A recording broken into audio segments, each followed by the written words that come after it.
I'm not sure exactly the order. I imagine you don't want the Crocus, but you want the other two. Maybe you want to hold on to the Crocus if your opponent makes a 20-20, you want a clean way to answer it. Yeah, at least have an opportunity to sandbag it for a while. Sean looks like it's a Crossing. Oh, he's playing too many foils. I can't see what's going on in there. Got a lot of Judge foils too, which have alternate arts. Sean, one of many judges who have received many Judge foils. That's a Mox Diamond card. Yeah, is that from the Vault foil? It must be that. I don't know if that card's FTB, but the foiling process looks like from the Vault. Yeah. See the long lines. We'll see what this lands type deck can pull out here. Looks like he's going to pitch a fetch here, and he's going to be playing a 2-drop. I think that's a Chalice of the Void in the front. Yeah, so Chalice of the Void on 1. That's pretty reasonable. Yet another effect, Adeshan, global counterspell effect. Well, and that's going to be on 1. That's going to shut off the Wear and the Sword. And the Pithing Needle. That's a lot. Zach still got some play here. He's got a counterspell and a 3-drop. Yeah, so I imagine he's just going to say land go. Has to play mindfully around this wasteland and the potential for getting loam locked here. Yeah, he's really got to watch out. Land here into Life from the Loam would be very bad for Zach. Yeah, looks like that might be what Sean leads with. There's a Thespian stage, so he could turn that Thespian stage into another wasteland and then double wasteland Zach as well. That's a bad feeling. But can't do it instant speed here. He's going to Sorcery Speed go after that Tundra. Reasonable. Zach probably float a blue mana and then burn form. Interesting. I'm thinking he might be fetching a red source. Maybe he wants to get rid of that Chalice of the Void so he can play the Swords of Plowshares or the Pithing Needle. Makes sense. We'll have to see what he decides to do. Interesting way he would pump the fetch in response. Yeah, I feel like you flip a mana and then force your opponent to go to the next phase. Maybe he's concerned about, I don't know, out of the thing Sean's playing, who knows what it could be. Oh, you know what he's doing. There's actually a pretty clever play where he cacks the Mox Diamond. Oh. Sean tries to pass. Oh no, Sean can. No, if Zach doesn't pass back, Sean could just float the mana and then cast a Life from the Loam still in the main phase with the additional mana out of Zach's pool. So there's a loam. It's going to get back a wasteland and a fetch. Pretty bad for Zach here. Yeah. This is exactly what he did not want to have happen. Vial here would be pretty good. Basic Plane's going to stem the bleeding, or give him a protected white colorless source. I imagine he's going to play Pithing Needle. You can either name Thespian Stage or Wasteland here. I'd probably name Wasteland. I feel like you're a lot more likely to lose this game getting wasted out than you are losing this game to a 20-20. Especially with access to the Swords of Plowshares in his hands. You do have a basic Plains though, so you'd be able to cast that even if your opponent makes a 20-20. Yeah. Sean declines to dredge here, which I suppose makes sense. He's got big plans for this turn. Yeah. Well, usually when you have stuff you want to play that turn, you don't want to loam. Usually when your strategy is I'm going to loam next turn, that's when you dredge. Yeah. It changes when you have Tranquil Thickets and things. Oh, sure. So there's a Richard M4. Oh, I like it. Always helpful. Okay, these guys are so good. Zach's been in the booth enough times with me to know that whenever someone plays a card like that, there's no visual way of seeing what card it is. Except for the fact that Sean didn't play the Wasteland and blow his resource. Yes, that is correct. So, Sean tries to pour the Volcanic. Zach animates in response. Use your mana. Hey, now it's efficient. 3/2 damage. How would you decline? I guess it's 1 mana, 2 damage. So you have to tap the factory. Tap the factory, yeah, that's right. Can't play a 2-drop. Well, I mean, he could play a 2-drop, but then he wouldn't attack. Sean declines to dredge again. Interesting. That kind of communicates that he's not trying to find his dark depths to end the game pretty quickly, or he wants to lock it up a little bit, lock it up a little harder before he goes for the big one-shot kill. Yeah, when I play these loam decks, I think there's a lot of strategy in just trying to burn your opponent's resources using just loam, and then after you get through enough interaction with that, then you start casting the other spells in your hand. But it looks like Sean's deciding another route and do it the other way. Yeah. Goes for the upkeep port again. I imagine the same thing's going to happen. I do not believe that there's a Vendilion Click in Zach's hand, so can't flash through when it spawns. That'd be a very good time to flash through. Absolutely. Do you know if Sean runs a Dryad Arbor? I can't imagine he could. His deck doesn't... Well, it is an uncounterable creature, but... There's a green fetch in play for him right now. So. No, that would be pretty slick. Did he port the factory? He ported the factory. Yeah, so interesting. The mind game that Zach had last game, or last turn, was enough to convince Sean to tap down the colorless source rather than a color source. He's not afraid of anything that Zach could do at even more readable. Cornejo coming in so big. RTO really putting on a very good show. We've seen an explosion in the Legacy attendance here these past couple of weeks. 51, and then breaking the record 48. That was last week, and then this week 66. 66 is a lot of people. Yeah, we might have to lay out another table next time. Yeah, we need more room. Yeah, we're very nearly capacity over here. Sean, with the end step fetch up by you. A little strange. I don't think there's any value in fetching end step. It's possible he has a lot of lands in his hand. Maybe he wants some access. He plays a land into another Mox Diamond that further solidifies Zach's opinion that Sean's got a lot of lands he's playing with now. Yep. So I like how Zach did not attack the Mox Diamonds. He decided to go for the Chalice. Yeah. Tries to protect his lands versus trying to disrupt Sean's mana sources. We'll see if Sean wants to hit Thespian stage on a Mishra's Factory. Try to stand some of the bleeding. Yeah, I imagine a lot of people are coming to these events since there's a GP in the area in just a couple weeks. Yeah. Is it 2 weekends from now or 3 weekends from now? The tournament is on the 7th, so it must be 2 weekends. Or we've got this weekend, and then the 30th, and then it's over. And then it's time, sorry. It's time. It's not over, no. The Legacy Fun never ends. We'll just be back here the following day to play Legacy on Monday. That's right. So you guys that can't make it to the GP, if you want to watch more Legacy, we'll be here. You know it. Tune in. I don't know who will be in the booth then. We will be dead tired. I don't know if I'm ever too tired to cast, though. It's pretty, just physically, pretty straightforward. Yeah. Josh had a very comfortable reclining position. You know, we should use some of the ad money that we're going to get eventually. One day, yeah. They cut us a check, as I understand it, from the ad company. Yeah, so I think you need to be a partner first. I'm not 100% sure how it works. That's way less interesting than I think. And I think to be a partner, you have to concurrently have about 200 viewers on your stream, so okay. We're a little bit underneath that. But I feel like we could reach it pretty soon. I know that we've broken about 150 a couple times. What I'm looking for is reclining chairs. Yeah. Some of those executive type. That'd be very nice. I think so too. I don't know if there'd be enough room in this room though. That's okay. We'll figure it out. I really want that chair. We're gonna see a Vendilion click here on Zach's end step to get rid of. He shipped his own Batterskull. Yeah, I wasn't sure what it was that he got rid of. But, It was a Batterskull. which makes sense. It's kind of a dead card until you have okay, so what's that guy's name? Stone Mystic? Yeah. Zach's about to have 5 mana. Oh, he could have just hard casted it. Yeah. Well, there is that Rich Den Port still. So Yeah. Sean's running out the draw step port activation. yeah, it looks like he forgot to do it on upkeep. He's like, draw step. Yeah, that's pretty reasonable. Actually, I thought he was making the conscious decision to leave his Thespian stage up so that he could copy the factory. Although with the second factory on Zach's side means that Zach can attack with a 3/3 factory. Sean hoping with just one factory on Zach's side. Zach attacks with a 2/2. Sean animates his own factory, blocks, taps to pump his own factory, make it 3/3, get the trade. Yeah, absolutely. And I think trading lands here is fine for Sean. That's effectively a waste of tool in that situation. That's true. Maybe that's what he's doing. Maybe he's holding off on the loan until he draws a wasteland, or draws an exploration. Try to accelerate, try to outpace his opponent, getting to draw way more cards per turn. Yeah, you also get to wasteland and play a land every turn, so... You can't wasteland just yet. Still locked under that needle. Right, yeah, I don't know what I'm thinking about. No, that's Sometimes I forget that there's a giant waste written in the middle of the table. Waste not want. We did see that on camera a little bit ago. You did not. Not this week. No, never mind. It was Modern Novelist. Oh, okay. That's still fun. Still fun, yeah. Would like to have seen that. Modern Novelist. Now that's really a format. It's fun. It's way deeper than I thought it was, and every time I play it, it's deeper than I thought it was. It feels like it just seems like Vintage, based solely on the existence of Mental Misstep, I think. So what I noticed about that format is it actually is very similar to Legacy, except for the fact there's no Force of Will running around, so every single deck is just insanely degenerate. And so if that's your thing, you'll like the format.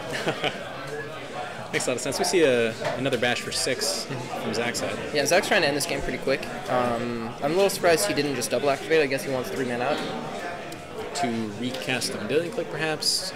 We see a counterspell in his hand. I think he has a True Damage Nemesis as well, so maybe he wants to play that. Yeah.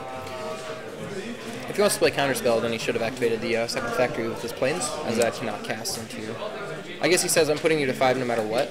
Yeah. 5 or 4 are the same number in this situation. The clock is the same. Oh! So we see an Abrupt Decay on that Pith Needle finally. So it looks like Sean was actually digging for an answer for the Pith Needle. Ah, sure. Okay, makes sense. You don't want to you don't want to dredge away your answers to the thing, preventing you from doing the thing that you're trying to do. And there, right away... Here it is. And wow, follow up. That's pretty good for Sean. He can make some tokens here real quick. Yeah, just the first there. No waste or no exploration from the lands player. Does he need an exploration here? I believe he can cast. It's 2 to activate that speed stage, right? 2 tap? Because he's got double Mox Diamond. Oh, that's true. I believe he can make a 20/20 this turn to either block or get gained to heal. Gain 20. Assume that it's going to get Swords of Plowshares. However, I think this is going to get Counterspell. That's right, yeah. We know. And we'll see if Sean has any way to get around the 7 damage that he's facing down. I believe he can Rishadan port one of the manlands, but then the other one gets activated, so that doesn't actually work. So he'll need a crop rotation or some other way to interact with 2 of the creatures. Yes. Yeah, I don't know if he's got a way to get out of this. He might just be dead. Possible he's got a second port. He hasn't played Land Return yet. Oh, this is true. And he can't really. Yeah, it looks like Sean's doing the math. Here, he's got a bunch of lands that make mana and don't destroy things. Yeah, so he's going to pick up the cards here for game 2. So he's going to the 3rd here. We have about 26 minutes left in the round, so these guys have ample time, and if they finish quick, we might be able to get another match on camera for viewers at home. See if our degenerates have some vintage. Just had a card ult out of one of the mud decks. Oh, well. There was a game, apparently, off-camera that got restarted due to Karn. I don't know if the game... Was the game immediately conceded? The new game. Oh, so they decided to continue playing the game that just restarted. That's very sporting of the player who got ultimated. I've actually never seen that card do anything besides say you win the game when it gets activated, so... That card has caused me to read a lot. Of like rulings on cards? Well, I've just had to read it. You know, the ultimate has so much text. Yeah, it does. You don't get auras. You don't get non-permanent spells besides sure. auras. That's all pretty reasonable. Yeah, the Karn Ultimate or Karn Liberated, I think has about an entire page in the Magic rulebook dedicated to that ultimate, and that's it. Reasonable. One ability on one card. To be fair, some cards probably have more. Shahrazad. Yeah. Storm Cauldron. Cold Storage, maybe? Oh. Cold Storage. Because the text on that card makes no sense. I think it... Is it a dexterity card at that point? It says, put a card on top of Cold Storage. That's got to be dexterity, right? I think, yeah, that... I'm doing my best to come up with a Mr. Freeze pun here, but I'm drawing a blank. Yeah. It's a lot of icy things you could say, but it's not enough. No. Yeah, it feels like my brain's frozen here. Ooh. Yeah, that's a good one. Got him. You got a joke about not getting a joke. That's what I like to hear. It was circuitous. I had to go do a lap around the table, but I figured it out. Going into this 3rd game here, so we saw. Did Zach really execute his strategy in the way he wanted to? He landed an early threat, played some annoying cards, and then Sean couldn't get his combo online. I mean, it was a little strange because Zach, the way he won that game was not actually executing his threat, but beating down with Mishra's Factories, which is usually a strategy you don't want to do against Wasteland Rishadan port decks. And yet there it was. Yeah, but that's what happened. I think what Zach did that ended up helping him win was not missing land drops. That's really important. Hitting land number 6 when you're playing against Wasteland and Rishadan ports is very useful. Because last game we saw you got double Wasteland and that land in play, and that's not enough. Yeah. You don't get to execute any plan. No, you get to sit there and wait while your opponent finds some way to kill you. Eventually. Yeah, there's some way in Sean's deck to win the game. Maybe it's to win the last roll. Maybe it's a Lockstone Smiter. You never know. So we haven't yet seen Sean's keynote card in the form of Nethervoid. Yeah. And Nethervoid and Enchant World. I haven't seen those in a while. They come up in Concordant Crossroads. And I believe there's one the Abyss actually is an Enchant World. There's one other one that just spiked in price due to price. We're talking about Storm World. Storm World. Yeah, there's also the Legacy Lantern Control deck that plays the blue one-man Enchant World. What is that one Each called? player plays the top part of the library reveal. I can't remember the name of it. Something of Wonder? Something of Winds, maybe? So that brought us up to 5 Enchant Worlds that have seen play, and I'm air quoting the Storm Seen World. play somewhat recently. Yeah, so I'm not sure that anyone has ever cast a Storm World. I think people are just reacting negatively to the hype. Yeah. I think. I know that it was priced at like $500, and before it was like a $50 card. And for an old card that was rare, $50 is like, pretty reasonable. Yeah. It sounds like it's a lot compared to some of the cards nowadays, but when there's only 1% of that card is there are cards like Snapcaster Mage. Right. The price is a little bit different. The demand is very different. I'm curious to know if that card will ever actually make it out of the investment pile and into a deck, into the hands of somebody. I can't imagine there's a lot of people looking for it. So this is a pretty good hand from Zach here. He's got Force, he's got Spell Pierce, he's got Spell Snare. And Fluster. I thought that was a Flusterstorm. And I believe that is a Spell Pierce next to the Force and then a Spell Snare next to the Wear Tear. Yeah, we see a Wasteland out of Sean's hand. Another Port. Got a Marsh Flats. Looks like that was too many lands for Sean to want to keep. Looks like it is a mulligan. Especially on the play. We'll see if Sean remembers the Scry. I imagine he does. I think our on-camera Scry count, I think we must be at about 60% now. Are we? I think we're at 100. Yeah. I'm including our feature match from Saturday, Okay, fair enough. where we saw both players mulligan to 6 and both declined to Scry. Yes, that's correct. And you know what? I didn't want to remind them for the exact reason that it was funnier if we don't remind them. I think let's continue to keep the streak alive. It's it is part of a skill check. You convinced me at that point earlier. And I mean, it is a skill check, but it's new and it's a little bit different, so it's something not a lot of people are used to. So for a very little while, I'm very comfortable telling my opponent, reminding them. Yeah. That is to say, if I forget and they forget, I'm not going to remind them because I can't remember. Yeah, it's that's tautological right there. We see another Living Wish, a Bayou. Maybe that's 2 Living Wishes with a Horizon Canopy. I believe it's 2 Living Wishes. Is that a red card behind the first one? Surely can't be. The Punishing Fire? No, I think it's I think Sean was a black, green, white. Okay. No red at all? I assume that was I think it looked like a Tranquil Tick. Didn't you say there was Mossfire Valley? Isn't that a red-green land? You brought up an excellent point. I think most likely Sean was not playing Mossfire Valley, and I was wrong. Okay, so there's Living Wish, Judge Foil. Man, that art is really cool. There's like a dragon flying around. I'm surprised he didn't Spell Snare that.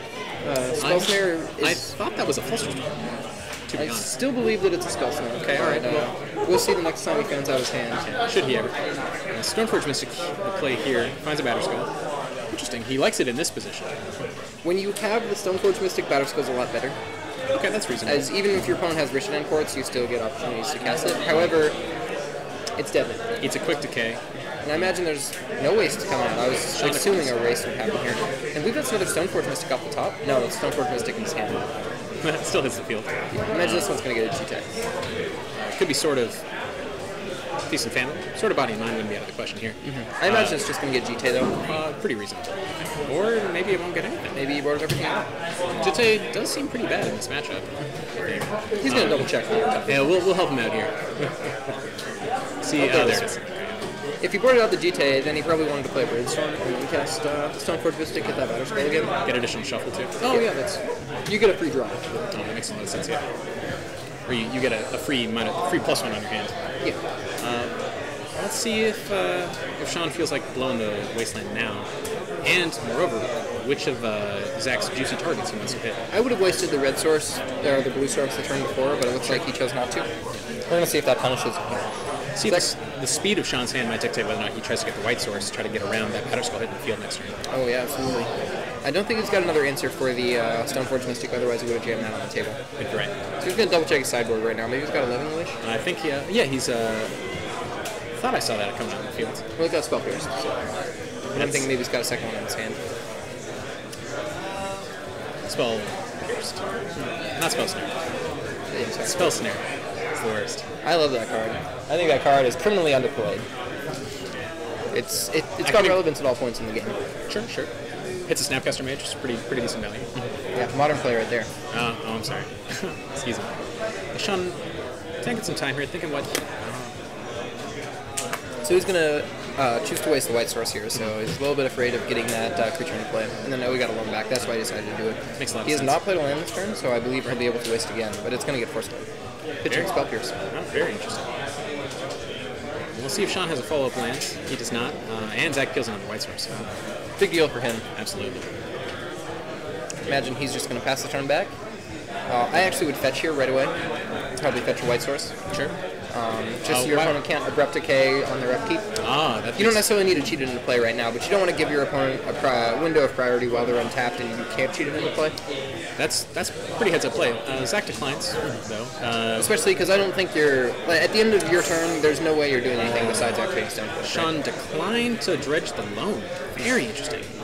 He's afraid of the spell snare / yeah, see, spell snare. That's a spell snare. Called it. Yeah, I mean, Flusterstorm would have done it too. It's terribly interesting. I'm very surprised by the declining to Dredge alone. He draws a Meddling Mage. I imagine he's just going to play this on Life from the Moment, so I don't have to counter your Life from the Moment anymore. Really, really nice sequence of plays coming out of Zach here. Zach, wait, did Zach declined to blow the fetch on Sean's Insight? Yep, he wanted to draw more lands. He also used that spell snare, so he couldn't choose the battle spell to play. Yeah, Kami not paying attention there. It's okay, that's what I'm here for. Too busy trying to figure out why Sean is declining to Dredge Life from the Loam. Well, I imagine this Meddling Mage is on Life from the Loam now, so... Reasonable guess. However, there's another Living Wish out of Sean. I think this is Living Wish number 5 for this game? First one that's resolved. Or yeah, sorry, for the match. No, he fetched a Dark Depths in the... Oh, you're right, yes, in game 1. So, second one resolved. Yeah. We'll see if Sean wants to get just a regular old land. I think a Savannah would be very good for him here. We'll see, he's got a card, but he has not flipped it over yet. And it's a Treetop Village. Oh. He decides to go for a man land. It looks like you just put the Living Wish in a sideboard, which I don't believe is what that card does. It just goes to the exile zone. It's close enough. It's fine, yeah, I think. You can't Living Wish for wishes anymore, because you used to be able to. Well, you could never Living Wish for a Living Wish. Oh, yes, this is true. Very correct. When the cards were originally printed, they saw a good amount of constructed play, and pretty slick technique there to avoid presenting with a 61 card main deck and a 14 card sideboard, having kept the card that you wished for in your deck. you had the 7th Living Wish. Yeah. We'll see what this one fetches out. Anyway, you could take the card that you wished for, put it in your deck, take the wish, put it in your board, and that way, no matter what, you always presented 60-15. That makes sense. Less relevant these days, but still worth noting. So we're going to see an end step activation on Stoneforge here, drop a Battle Skull into play.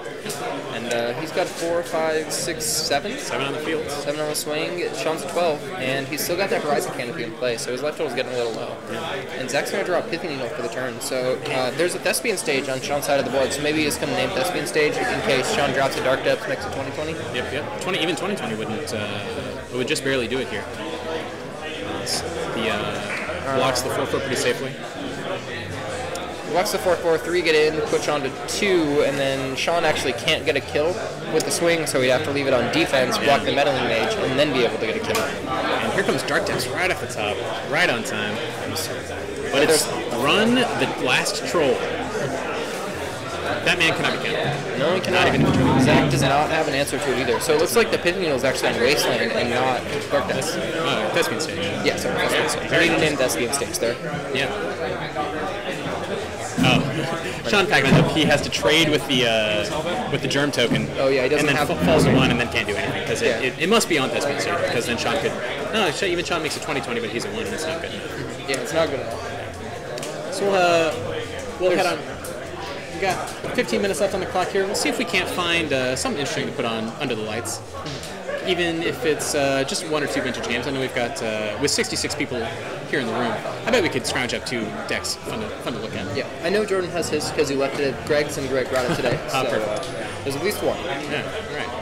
We'll round up our director. We'll head on back to the booth. Did you see that Dak Faden? There was a Dak Faden in there. He snuck out a Dak Faden from his sideboard, I imagine. It's not really a main deck card, so. But yeah, so that was round 2. But we got about 15 minutes left, so we're going to bring you some vintage or possibly another round of Legacy if we find one. So stay tuned, guys. We'll be right back.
Folks, welcome back to the booth.